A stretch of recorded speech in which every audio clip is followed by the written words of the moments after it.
¿ya estaría controlado? Sí, ya estaría contenido, pero es la palabra, contenido, así que estamos muy atentos a lo que está pasando en la región de Valparaíso.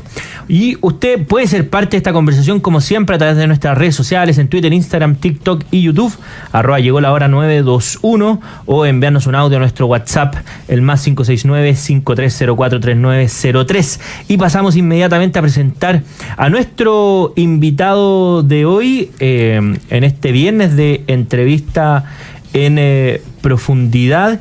Está con nosotros Francisco Leturia, que es abogado y expresidente del Consejo para la Transparencia, académico de Derecho de la Universidad Católica. Francisco, bienvenido a esta edición de Llegó la Hora. Bienvenido, Francisco.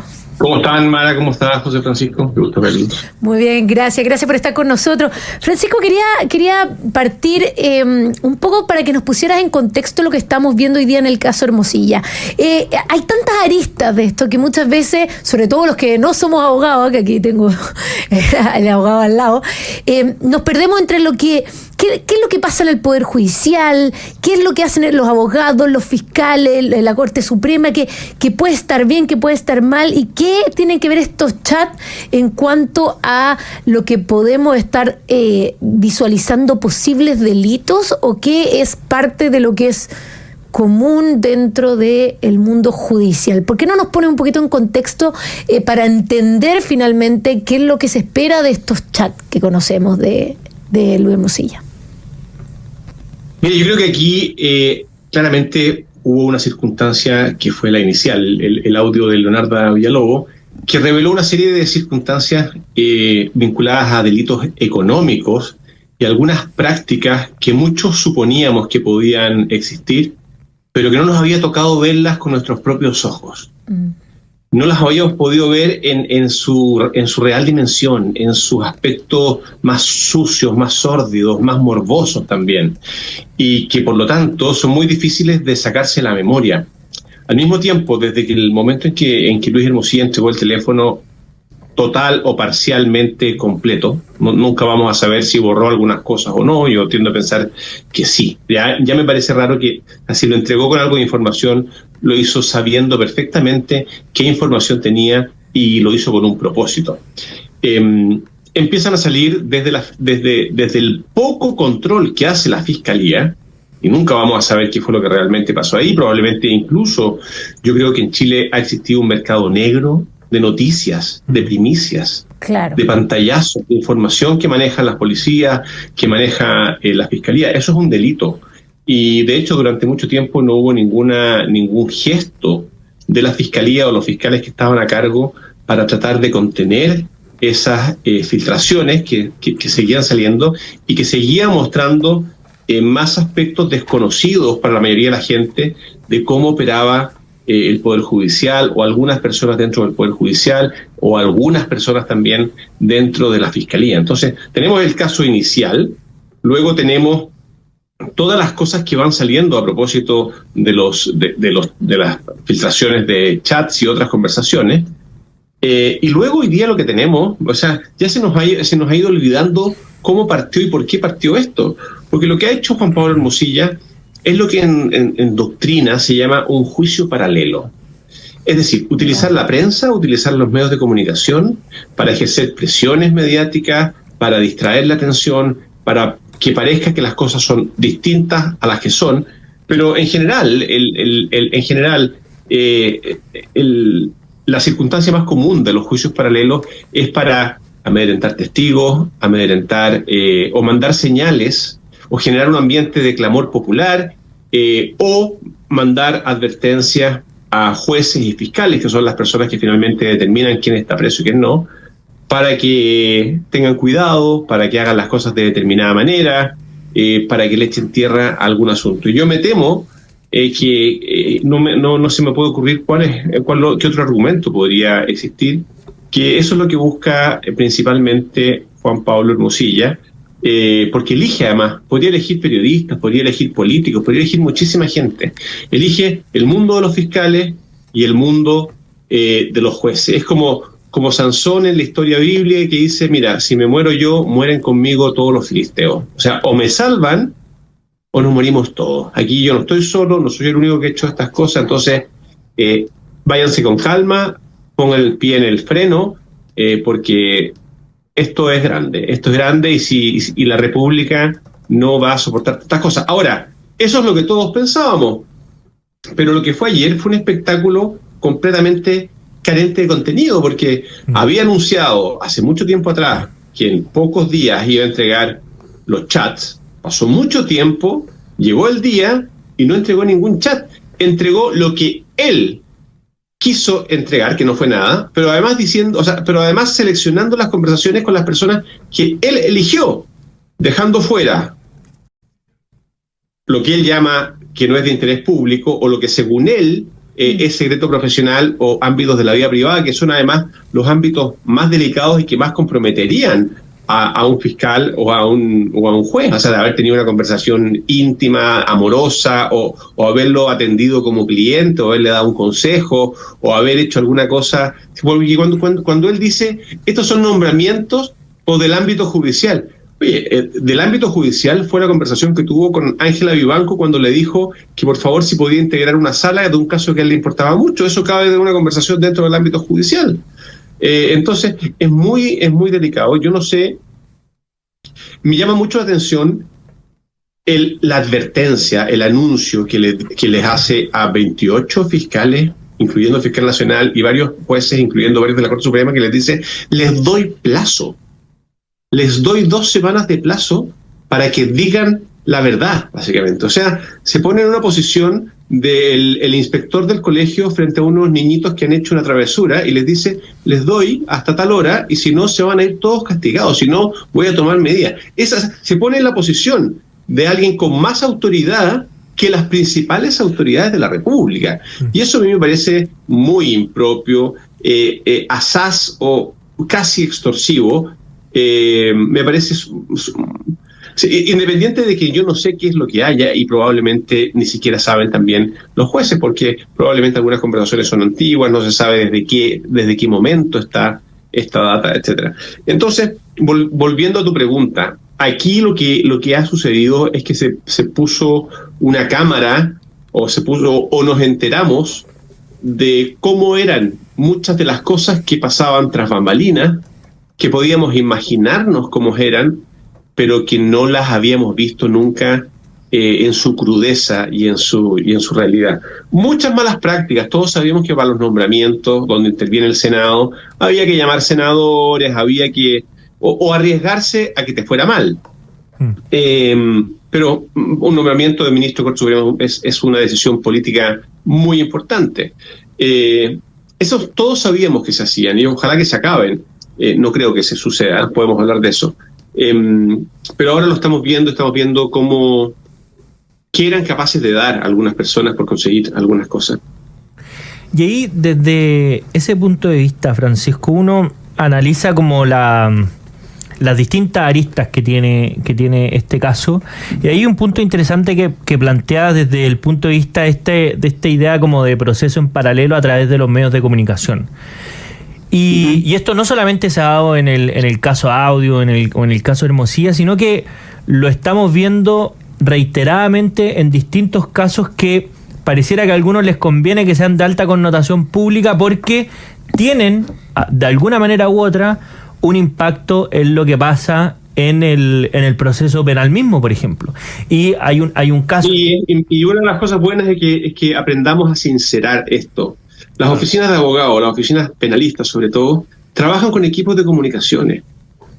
Trabajan con lobistas y con comunicadores muy destacados, porque por un lado va el carril jurídico estrictamente, y por otro lado va el carril comunicacional, con el cual tú haces presión, generas un ambiente. O sea, ¿tú crees que es muy fácil para un juez, enfrentar el caso Monsalve, por ejemplo, y sencillamente decir, no, arresto domiciliario total, reclusión nocturna? Es muy difícil, porque ya cuando toda la ciudadanía te está pidiendo una cosa, y hay que pensar que los jueces además tienen familia, tienen hijos, tienen amigos, no se atreven contra la opinión pública. Hay muchos juicios, y yo creo que eso es una cosa negativa, hay muchos juicios, muchas decisiones que la justicia toma por presión de la opinión pública. ¿Cómo ha cambiado el tema de las prisiones preventivas en el último tiempo? En un sentido que a mí me parece negativo. ¿Cómo se han reducido además las libertades provisionales? También en un sentido que me parece negativo a mí. Solamente por presión popular o porque de repente un juez o jueza se equivocó y bueno, le llevaron a acusación constitucional, le hicieron la vida imposible, fue titular de los medios. Bueno, la gente a veces no se atreve. Pero también eso pasa con los testigos y pasa con mucha gente. Yo creo que muchas veces, y esto es lamentable, importa más la estrategia comunicacional que la estrategia jurídica.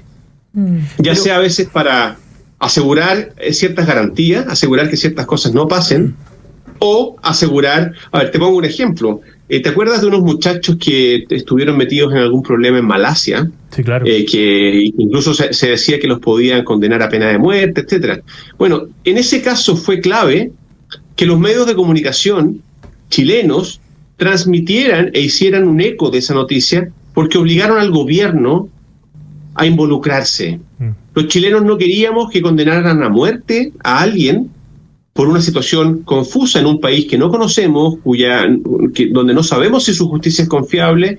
No queríamos que mataran a esos dos muchachos por un crimen que en Chile además no tiene pena de muerte. No sabíamos de verdad si habían urdido una cosa para atraparlos y para que pagaran el pato. No, entonces, en ese caso, la mediatización obligó al gobierno a intervenir y bueno, están en Chile y finalmente fueron rescatados oportunamente. Aquí, lo malo o parte de las muchas cosas malas de lo que está haciendo Hermosilla es que está poniendo en cuestión todo el aparato de administración de justicia, está poniendo en cuestión el Estado de Derecho. Está diciendo, sí, mi hermano tenía muy malas costumbres, pero no era el único. Eran todos así, todos hacían esto. Y además porque deja la pelota dando bote, porque sí, habían algunas personas parecidas, no sé si peores, no creo, pero también de esa lista de 28 personas, a lo mejor alguna le había dicho, oye, Lucho, estoy atrasado, por favor, espérame un rato, o cuánto le falta para terminar el alegato, que tenemos que ver otra cosa. Al no decir cuál es el contenido de la conversación, pone a todos en el mismo saco, y para la gente que no está siguiendo esta noticia atentamente son, oye, te puedes imaginar, hay 28 jueces y fiscales en la lista de Hermosilla. O sea, ¿en qué país estamos viviendo? Y eso me parece un acto muy poco honorable, bastante manipulador, bastante poco caballeroso, bastante poco correcto. Entonces, si su intención no fuera torturar en el sentido de hacer pasar malas noches a mucha gente, de dejar a los tribunales, a la fiscalía en vilo de qué es lo que va a pasar, o si no estuviera intentando negociar, o sea, ustedes sueltan a mi hermano y yo me callo, y yo todavía no suelto, les doy 2 semanas más de plazo para que arreglemos esto. Si no estuviera haciendo eso, él hubiera entregado todos los chats y punto. Claro. Él está dispuesto a entregarlos. Si su ánimo no es extorsivo, que los entregue, y que los entregue ahora, y que los entregue todos, y que no se guarde cartitas bajo la manga, porque da muy mal aspecto y da la sensación de que lo está usando para manipular y para obtener otro resultado. Bueno, estamos conversando con Francisco Leturia, académico de la Facultad de Derecho de la Universidad Católica y expresidente del Consejo para la Transparencia. Y en esa misma línea, Francisco, yo te quería preguntar respecto a la institucionalidad, porque tenemos este nivel comunicacional paralelo, una especie de proceso paralelo, pero ¿no es particularmente grave que la misma estrategia la haga, no voy a decir la Fiscalía en general, pero la hagan algunas personas desde la Fiscalía? Porque uno no sabe cuál es el acuerdo que hay entre las personas que filtran información con los medios de comunicación. O sea, no se conoce. Filtran cosas de forma selectiva, algunas vulnerando claramente. Con algunos medios de comunicación, además. O sea, bueno, claro, por eso. Es un mercado de privilegiados, no sabemos a cambio de qué. Podemos sospechar, pero no lo sabemos. Y eso es particularmente grave, porque uno dice, ya, bueno, un litigante privado, uno puede decir, ya, mira, es cuestionable que use esta estrategia para presionar a través de los medios de comunicación, pero que sea la propia institucionalidad que haya hecho esas prácticas y sin sin ninguna explicación y agarrarse de esas mismas filtraciones y decir, mira, apareció esto, vamos a investigar de oficio. Y después pareciera que algo que evidentemente vulnera la privacidad de las personas y lo utilizan sin duda como medio. A mí me parece muchísimo más grave. Porque, y volvamos a Hermosilla. A ver, Hermosilla no tiene ninguna obligación legal ni de decir la verdad, ni de ser buena persona. Puede ser súper traicionero, puede ser súper mentiroso, puede ser súper manipulador. La ley no sanciona a las malas personas, sanciona delitos, ¿ok? Entonces, mira, puede haber un periodista que tenga una línea editorial y una opción política y que quiera hacer operaciones. Puede haber un abogado particular que quiera también hacer operaciones y que quiera jugar con la verdad y con las noticias. Pero una autoridad de la República, un fiscal del Ministerio Público, es muchísimo más grave. Claro. No puede estar formando parte de una operación política, una operación mediática, un fiscal del Ministerio Público. Ni activamente, ni dejando que ocurra. Por eso, en el caso de los fiscales, es delito filtrar. Ellos tienen un deber de reserva que no tiene todo el mundo. Y ellos, no sabemos si ellos, pero todo el mundo sospecha que sí, todo el mundo sospecha de algunos en particular. Lo que es cierto es que ante sus narices y durante mucho tiempo se fueron filtrando algunas noticias que tenían una clara intencionalidad política.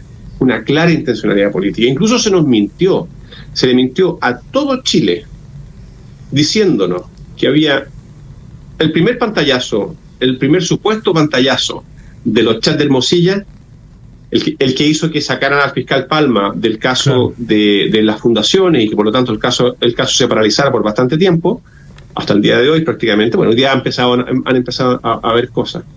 Fue de un teléfono que no era el de Hermosilla y el Ministerio Público no dijo nada. Mira, si hubiéramos sabido que era un chat de un teléfono cualquiera, no hubiera aprendido todo lo que aprendió. Generó querellas, generó investigaciones, generó que le quitaran un caso importante a un fiscal que estaba llevando activamente y que además probablemente supo haber tenido repercusiones en el ámbito político, en el ámbito electoral. Entonces, el Ministerio Público permite que los chilenos seamos desinformados a ese nivel y no hace nada. O sea, con la complicidad del Ministerio Público, un órgano garante de derechos, el Ministerio Público es un órgano garante de derechos, con su complicidad permitió que se nos engañara a todos los chilenos. Con su complicidad, aquiescencia u omisión, descuido, permitió que se filtraran cualquier tipo de, no cualquiera, algunos mensajes en algunos medios, no sabemos a cambio de qué, insisto en eso, pero yo creo que realmente se podría dar una suerte de mercado paralelo, o sea, de un mercado negro de noticias, donde algunas personas tienen acceso privilegiado, algo muy indecoroso para una institución como el Ministerio Público. Entonces, claramente no se les puede pedir lo mismo, no están en el mismo nivel. Es muchísimo más grave que el Ministerio Público, que los fiscales incurran en ese tipo de conducta, eventualmente cometan delitos. Lo mismo, la situación del fiscal Valencia. Es claro que se equivocó. Se equivocó groseramente. Nunca se debió haber juntado con Hermosilla y con Chadwick, sobre todo después de que estaba nombrado. Nunca se debió haber juntado a escondidas, cuando públicamente decía que no tenía ninguna amistad con Hermosilla, que apenas lo conocía. Menos debió haberse juntado en la casa del ex ministro de Interior y primo de Sebastián Piñera, primo hermano de Sebastián Piñera, quizás la persona más cercana a Sebastián Piñera, con el abogado socio de él y también muy cercano a Sebastián Piñera, con el fiscal nacional. Cuando lo normal es que una persona que esté en ese cargo, si alguien le pide esa reunión, se la piensa mucho si se la da o no se la da, pero si acaso se la da, deja registro, dice quiénes fueron, a qué hora, qué temas trataron, lo hace en la oficina del Ministerio Público y además con testigos, para que no le hagan peticiones impropias y para que, si alguien dice después, bueno, hay debate sobre lo que pasó, bueno, hay testigos que pueden dar fe. Porque obviamente no se juntaron a hablar de fútbol. Si el propio Valencia, y además Valencia, primero que no son amigos, después que sí son un poco amigos, pero no tanto, después que la mujer trabaja con Chadwick, luego que él trabajaba, pero no. Luego que no me acuerdo, luego que justo me acordé cuando empieza a explotar todo esto, le viene un rápido recuerdo y se acuerda de uno de los temas que trataron, que ya era bastante escandaloso y bastante delicado, como para haberlo tenido en la opacidad o escondido. Entonces, todo esto, a ver, tú dices, ¿qué tan grave es? Gravísimo, gravísimo, sobre todo siendo el fiscal nacional del Ministerio Público. Sería muy grave también si fuera un fiscal regional, sería bastante grave si fuera cualquier fiscal, sería grave si fuese un funcionario, pero siendo el fiscal nacional es que uno se espera otro criterio, uno se espera otra forma de pensar, uno se espera niveles de honestidad mayores. Y aquí no quiero decir que irme a cosas si es delito, si no es delito, es que hay cosas que no se hacen.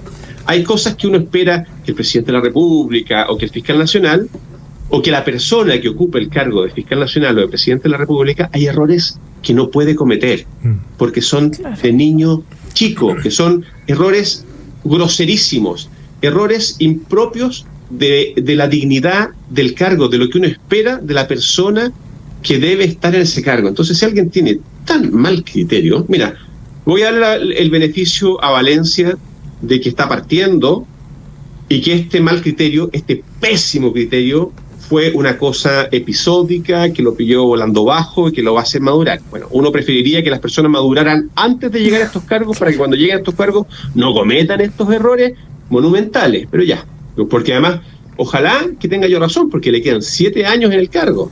7 años, o sea, ya tuvimos un fiscal nacional pésimo. 8 años más, 8 años de nuevo con un fiscal nacional que tiene mal criterio, que se le olvidan las cosas, que toma malas decisiones. Esto mismo le hace una acusación personal y sale defendiéndose, pone a la institución a defenderlo y pone además como una gran defensa poner un reclamo ante el colegio de abogados, que no es nada, es una defensa ridícula. Entonces, yo espero que lo que les esté llevando a tomar tan malas decisiones termine. Y de hecho, me gustaría pasarles un recado de algo que es bien importante. Hermosilla les está dando un plazo a 28 autoridades de la República.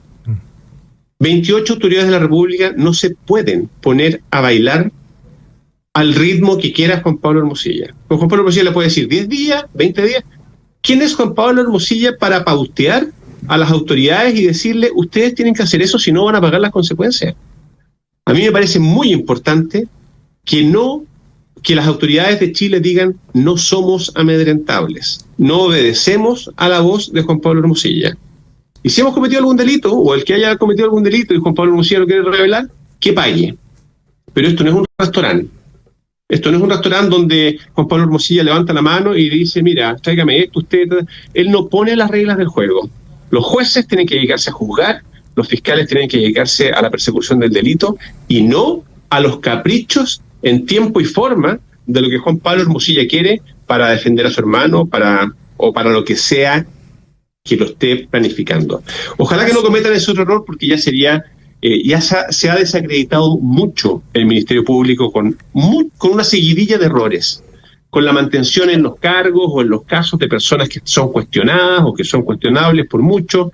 Ha cometido demasiados errores. Espero que con todo lo que les ha pasado afinen un poquito la brújula y se pongan más maduros, más inteligentes, más responsables, porque no es el prestigio de ellos lo que se está jugando, son las instituciones de la República. Sí. Es el Ministerio Público, probablemente una de las 3, 4 instituciones más importantes, sobre todo en momentos en que estamos viendo una crisis de seguridad. Entonces, que se la tomen a la chacota en estos momentos de crisis de confianza me parece brutal, supremamente grave. Muy grave, tremendo. Oye, interesante conversación y todavía nos queda un buen rato.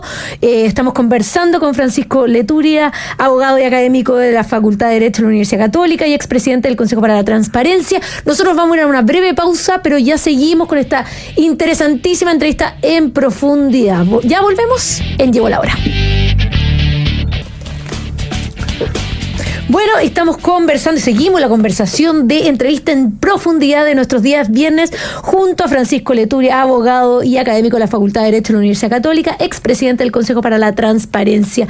Bueno, estuvimos en el primer bloque conversando con Francisco acerca del caso Hermosilla, que tiene muchísimas vueltas, y la verdad es que Francisco quería entrar al otro tema que ha marcado pauta el último mes, diría, y en relación a la confianza en las instituciones que estábamos conversando recién, cómo la gente percibe lo que está pasando, el hacerle honor a los cargos de manera no solo de no cometer delitos, sino que al mismo tiempo de ser como responsable de ello. Y te quería llevar al caso Monsalve, en relación y me gustaría saber tu opinión, tanto lo que se ha visto más allá de la investigación que se tiene que hacer en el caso violación, pero lo que hemos visto después en cuanto a utilizar la ley de inteligencia, pedir las cámaras de seguridad, los PDI que llegaron a la casa de la presunta víctima, el gobierno recibiendo la información un día, después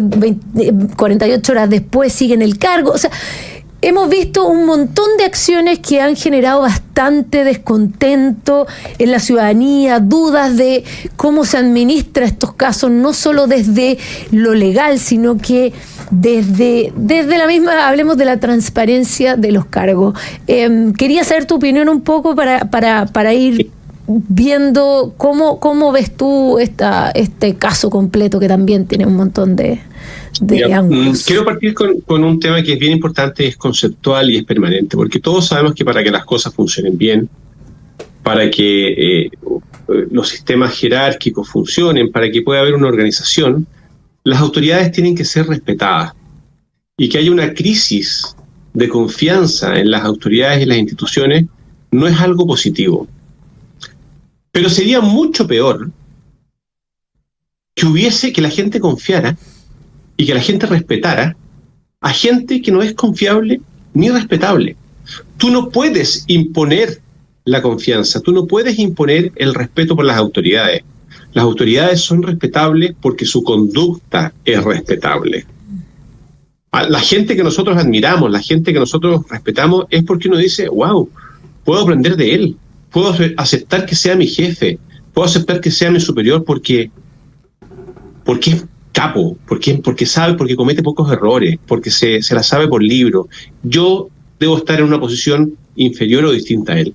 Yo no sé qué está pasando en la política, porque desde hace mucho tiempo se está yendo a la política no lo mejor del país, tampoco lo del medio.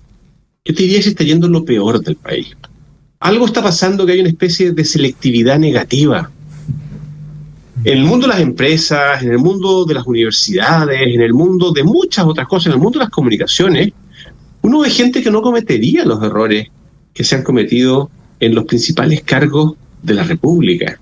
Entonces, eso como primera cosa. O sea, está mal que haya una crisis de confianza, pero la confianza, o sea, la desconfianza es una buena reacción a gente que no se merece la confianza. Es como decir, oye, hacen 40 grados de calor y no tengo calor. No, lo normal es que el cuerpo sufra con 40 grados de calor, y lo normal y lo sano es que la gente se indigne y reaccione y tenga desconfianza ante autoridades que no están dando la talla. Eso es bueno.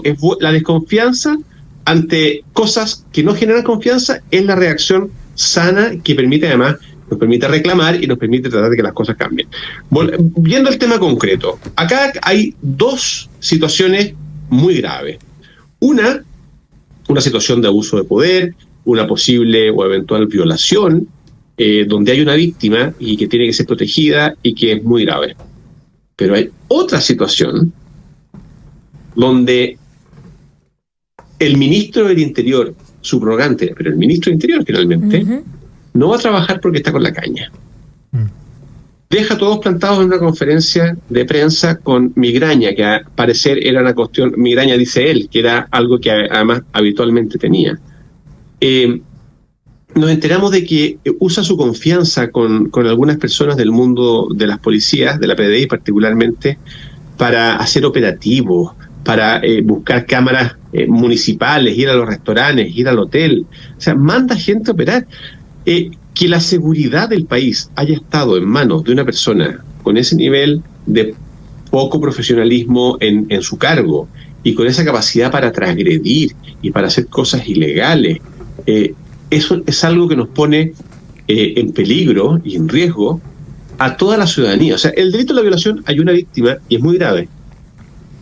En la situación que se generó después, los que pagamos el pato somos todos los ciudadanos de la República, incluso la niña que está siendo amenazada, a la que le mandan la PDI a su casa, para la cual usa Monsalve recursos públicos para ir a negociar, o no sabemos a qué, en una extensión del cargo que no tiene ninguna presentación, y que yo creo que si hubiésemos tirado el cargo de las personas que tenían que tomar esas decisiones por sorteo, yo creo que una entre cada 100 se hubiesen equivocado y no le hubieran quitado el cargo inmediatamente. Entonces,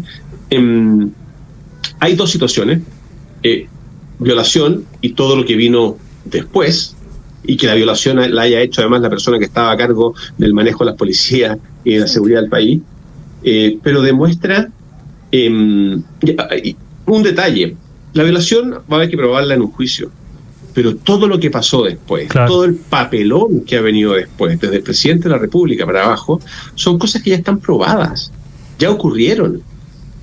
Entonces ustedes me hablan de crisis de confianza. Obvio, ¿cómo vamos a confiar en gente que se comporta así? O sea, es una gran decepción y es una señal de alarma de que algo tendremos que hacer, porque estamos en personas que toman muy malas decisiones, que tienen mal criterio, que al parecer como que no saben en qué consiste su trabajo, no tienen los conceptos claros de lo que se puede o no se puede hacer, de lo que es grave, de lo que no es grave. Y eso es muy preocupante. Y yo creo, y con esto termino en este largo comentario, que eso sí, venimos hace harto tiempo con este problema. Un cambio de gobierno no es una solución automática, claro, para que esto cambie. La calidad de la política, la calidad de las personas que están metidas en estas cosas es tan deficitaria, tan deficiente, que por eso que a veces pedir que se vaya uno para que llegue uno igual de malo, por eso a mí todas estas cosas de las acusaciones constitucionales, los cambios de ministros, no me seducen mucho, porque ¿qué sacamos que salga alguien que no sabe hacer la pega para que pongan en su lugar a otro que tampoco la sabe hacer, o que incluso que la haga peor? Aquí tenemos un problema de capital humano, de casting, de quiénes son las gentes que se están interesando en la política y que son las que ocupan cargos de poder. Un problema estructural y un problema nacional que también, yo creo, afecta a la oposición. A veces se nota más, a veces se nota menos, pero yo creo que es un problema, es una pandemia estructural en la política. Y ahí, desde ese punto de vista, cuando uno analiza las instituciones, obviamente se requieren dos cosas. Uno es como el buen diseño institucional, que eso también ha sido fruto de discusiones respecto ya sea el sistema político, o ahora también el nombramiento y la designación de las autoridades judiciales. Pero lo otro muy relevante, que es lo que tú comentabas también, es que sean personas que estén aptas para cumplir esos cargos como corresponden y tengan la intención de cumplirla con todos los principios que inspiran la labor pública. Pero desde ese punto de vista, ¿cuáles te parecen que hoy día son las debilidades institucionales más grandes de nuestro país en materia de probidad y transparencia? Porque claro, de repente también nos concentramos diciendo, mira, para evitar el problema judicial, cambiamos el sistema de nombramiento de jueces, que puede ser, pero claro, si sigue este otro problema estructural de que las personas menos aptas llegan a esos cargos, da lo mismo que tengamos un sistema perfecto, entre comillas, si es que las personas no van a poder estar a la altura de ese sistema. O sea, te lo puedo demostrar. Pásame un Stradivarius, esos violines que suenan maravillosamente bien, pásamelo a mí y va a salir ruido. O pásame los botines de $5,000 o 5,000 euros de Cristiano Ronaldo, de Messi, y voy a echar la pelota afuera. O sea, cuando Se habla mucho de las instituciones como que el tema de las personas no es importante. La verdad, sobre todo cuando uno pone a la cabeza a personas que no están preparadas o no dan el ancho o no tienen la fortaleza de carácter o la ilustración a veces o el manejo de los temas o la integridad moral o todas ellas juntas un poquito, es imposible. O sea, que la institución mejor diseñada del planeta, al final de cuentas, va a depender de que esté dirigida por ciudadanos íntegros de cierto nivel de decencia y con ciertas capacidades mínimas, y eso no está pasando en Chile. Ahora, a tu pregunta, una cosa trae lo otro, porque uno de los problemas que tenemos en Chile es que sabemos hace muchísimo tiempo cuáles son los problemas. Sabemos que en el mundo municipal está lleno de forados por los cuales se puede sacar plata. La gente, los grupos técnicos de izquierda a derecha, gobierno oposición, sabe perfectamente qué es lo que hay que hacer. ¿Se ha hecho algo? Nada. Luego los jueces, desde que yo era estudiante de derecho, estos temas se hablaban. ¿Se ha hecho algo para cambiarlo? Nada. Y así podría ir con una lista grande. El problema es que los políticos dicen una cosa y hacen otra. Dicen, caiga quien caiga, estoy indignado. Y al momento los que hubo, y que es lo que opera detrás, en el momento los que hubo no pasa nada, porque ellos dicen, mira, bueno, es que en la próxima vuelta vamos a estar nosotros en el municipio, nos vamos a quedar nosotros con ese botín, tenemos mucha gente que quedó cesante del gobierno, entonces los vamos a meter todas a la municipalidad, vamos a hacer un departamento de estudios de género, o como eran unos que descubrieron la Municipalidad de Santiago, un departamento de seguridad informática, no me recuerdo bien, pero 100 personas en una cosa que no tenía ni un sentido y que no existía antes. Bueno, entonces la tentación de quien está en el poder es, bueno, como va penduleando, va de un lado para otro, decir, mira, me toca un año para que la fiesta la tenga yo. Entonces, estas embajadas en países ridículos, donde los embajadores ganan muchísima plata, casas, gastos reservados, y podríamos empezar con una lista de gastos inútiles. Bueno, pero claro, los critico cuando están al otro lado, pero cuando el péndulo viene hacia mí, lo dejo de criticar y profito. Entonces, yo no veo una real voluntad en Chile, en la clase política, de hacer cambio. Y es porque son los mismos de siempre, son un grupo reducido de personas que viven de eso. Y yo creo que habría que cortarlo, definitivamente. Creo que nadie debería dedicarse a la vida pública por más de 10 años. Y no porque haya gente que no sea capaz de hacerlo, sino porque creo que se adquieren malos hábitos, y si queremos tener un gobierno donde realmente participen ciudadanos, tenemos que hacerlo rotar. Todos tienen que estar a un lado, al otro, y que no se generen esta especie de cofradías, donde en el día discuten en la Cámara y en la noche van a comer juntos, se toman unos tragos, pololean juntos, se casan, a pesar de que son de partidos completamente distintos. Finalmente todos están buscando mantenerse en el poder, vivir del Estado, sacar rentas y lo más altas posible, el Estado sacar beneficios. Entonces, mientras haya una clase política, un grupo de políticos con nombre y apellido, si son 500 personas con nombre y apellido, que un rato que se van turnando, que están a un lado, a otro, que están en un cargo o en otro, son las mismas 500 personas que controlan esto, que son los que eligen además en los partidos a quienes poner en la papeleta o a quienes mandar a tal cargo o a tal otro cargo. Sí. Esas personas no quieren que las cosas cambien. Y cuando te digo que no quiero que las cosas cambien, es que esas personas saben que hay corrupción, saben que hay muchas cosas inadecuadas, saben que la plata se pierde, pero se pierde en manos de personas que ellos conocen. Sí. Y que se benefician. Entonces no quieren que el sistema cambie. Ese es el principal problema de Chile. Bueno, muy interesante conversación con Francisco Javier Leturi, académico de la Universidad Católica, expresidente del Consejo para la Transparencia. Francisco, te queremos agradecer por habernos acompañado en esta edición. Se nos hizo corto el tiempo. Se nos hizo corto, que está muy bueno. Son temas muy entretenidos de analizar. Muy terribles, pero interesantes de analizar. Muchas gracias, Francisco, por haber estado con nosotros. Hay que decirla.